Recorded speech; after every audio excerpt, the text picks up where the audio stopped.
नमस्कार दोस्तों। राजस्थान में कुछ ही टाइम बाद पंचायत के चुनाव होंगे। आज पंचायती चुनाव कवरेज को लेकर हमारी मौजूदगी ग्राम पंचायत महेसरा के अंदर रावड़का से हमारे साथ रामधनी वकील साहब मौजूद हैं। आज उनसे हम जानना चाहेंगे, जैसे कि पूर्व 2020 का जब चुनाव हुआ था तो उन्होंने चुनाव लड़ा था। 2025 में जब चुनाव होगा तो क्या मुद्दे होंगे जिनको लेकर जनता के बीच में जाएंगे, किन्हीं कारण वो चुनाव हार गए थे। अब की बार वो जनता को किस तरह वो अपने पक्ष में वोट करने की अपील करेंगे। वकील साहब देखिए, कुछ ही टाइम बाद पंचायत के चुनाव होने जा रहे हैं, क्या कहना चाहेंगे वकील साहब पंचायती चुनाव को लेकर। देखो पत्रकार जी, आपका बहुत बहुत आभार, आप मेरे साथ यहाँ आए जी।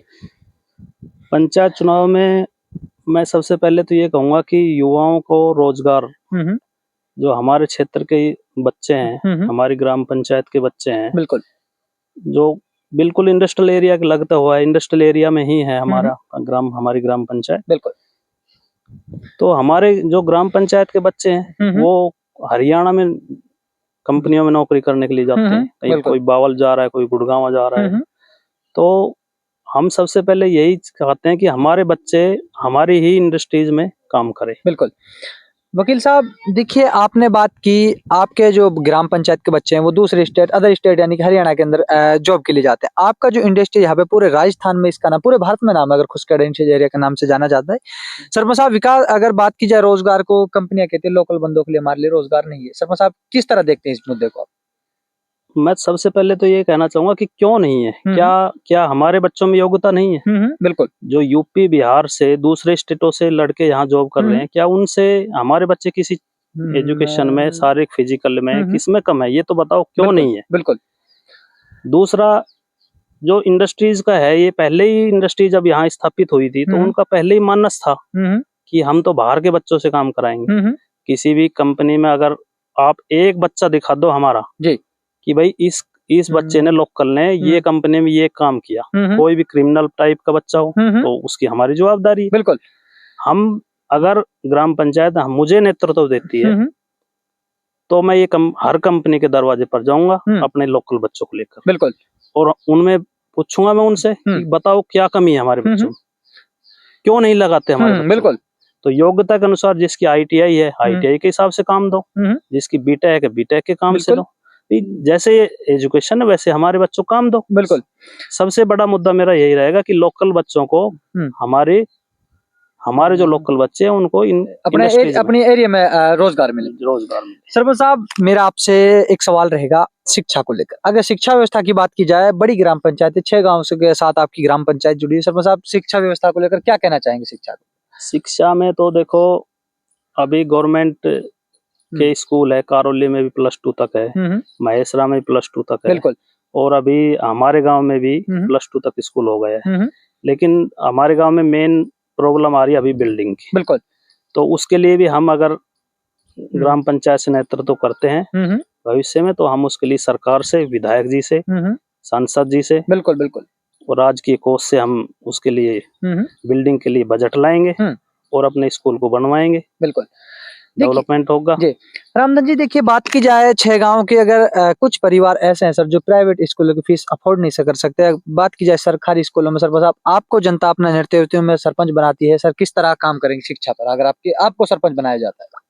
देखिए, जो गरीब बच्चे हैं उनके लिए भी हम ग्राम पंचायत की ओर से कुछ राजकोष से कुछ मदद करवाएंगे और सरकार से भी। और जो प्राइवेट स्कूलों में अगर उनकी ज्यादा प्रायोरिटी होती है, बिल्कुल, तो प्राइवेट के जो चेयरमैन है उनसे भी हम उनके फीस में कुछ कंसेशन करवाने की कोशिश करेंगे। सरपंच साहब, बात की जाए स्वास्थ्य व्यवस्था को लेकर क्या कहेंगे? देखिए, आप पेशे से वकील है, अगर स्वास्थ्य को लेकर बात की जाए तो ग्राम पंचायत के अंदर क्या व्यवस्था है? अगर स्वास्थ्य की बात की जाए अपने ग्राम पंचायत की। देखिए, ग्राम स्वास्थ्य की ओर से हमारे गाँव में PHC है, अभी उसमें डॉक्टरों की व्यवस्था, नर्स की व्यवस्था, दवाइयों का क्या चल रहा है, ये सब हमारे ग्राम पंचायत के नेतृत्व को देखना चाहिए। और भाई युवा बच्चों के लिए जिम वगैरह की सुविधा हो, कोई गांव में वॉकिंग के लिए ट्रैक हो जिसमें बड़े बूढ़े सुबह शाम वॉकिंग करे, इससे अच्छा उनका स्वास्थ्य रहे। और दूसरा ये है कि बच्चों को ज्यादा से ज्यादा प्रोत्साहित करे कि भाई अपने एक्सरसाइज वगैरह करे। मैं चाहता हूं कि मेडिकल की जरूरत ही ना पड़े। हाँ, अगर आपकी जो सोच है। हाँ, मेडिकल दवाइयों की जरूरत ही ना पड़े तो अपने गांव में, अपनी पंचायत में इस तरह के हम सुधार करने चाहेंगे। बच्चों को प्रोत्साहित करना चाहेंगे। बड़ों बुड्ढों के लिए कुछ दवाइयों की, मेडिकल की उनकी सुविधाएं करेंगे। जी, देखिए वकील साहब, अगर बात करते हैं ग्राम पंचायत में नरेगा रोजगार को लेकर, सरपंच साहब क्या व्यवस्थाएं थी, कितना आपके यहाँ पर नरेगा रोजगार योजना जो तहत चलाया गया था, क्या कहेंगे इस चीज को लेकर? देखिए, हमारे गांव में तो अभी फिलहाल जो अपने सरपंच साहब है करिश्मा शर्मा जी, उनका नरेगा का काम चला था। पीछे गर्मियों में चला था, यहाँ जोहड़ में भी चला था, बिल्कुल, जो यहाँ शमशान घाट में भी चला था। चला था रोजगार, सड़कों पर भी चला था जी। तो नरेगा का तो मेरे ख्याल से उनको बजट के हिसाब से किया है काम। जी, देखिए अगर बात की जाए आपकी ग्राम पंचायत में कुछ ऐसे घर हैं सरपंच साहब जो पीएम आवास के पात्र हैं, पीएम आवास उसको मिलना चाहिए लेकिन किन्हीं कारणवश उन्हें, क्या कहेंगे इस मुद्दे को, किस तरह देखते हैं जो लोग पीएम आवास के पात्र हैं उनको किस तरह की सुविधा मिलनी चाहिए? पीएम आवास में तो देखिए पत्रकार जी, इसमें तो देखना पड़ेगा कि किन किन परिवारों को जरूरत है। वो हम जब हमें जिम्मेदारी मिलेगी तब हम उस पे।